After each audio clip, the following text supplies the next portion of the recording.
I just got out of the theater from seeing Kraven. I thought this movie was extremely boring. It was 2 hours and 7 minutes, and it felt like it lasted forever. The characters in this movie were terrible. I really hated Kraven's brother. His character was just like a little crybaby. He's like, my dad doesn't respect me. Blah.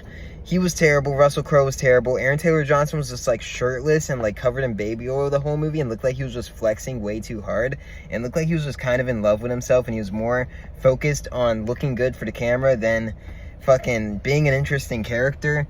Rhino was strange in this movie. A lot of it was just strange, and it always looked like they were on a green screen. I think this is the worst of the Sony Spider villain spin-off movies. I think Morbius is first because it's like, it's terrible, but it's kind of entertaining. I like Matt Smith in it. Jared Leto's just a weirdo, but it's quick, it's fast, and it's over with, and it's not super painful.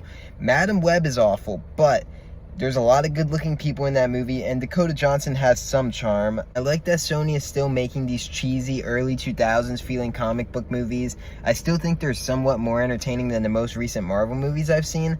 Except for Deadpool 3, I guess. But this movie was just the worst because it was the most boring of the bunch. It was the longest one of the bunch, I think. If I were to give Kraven a grade, I think it had, like, some aspects of it that were just bad, and then the rest of it was terrible. So I would give it a 2 out of 10. Peace.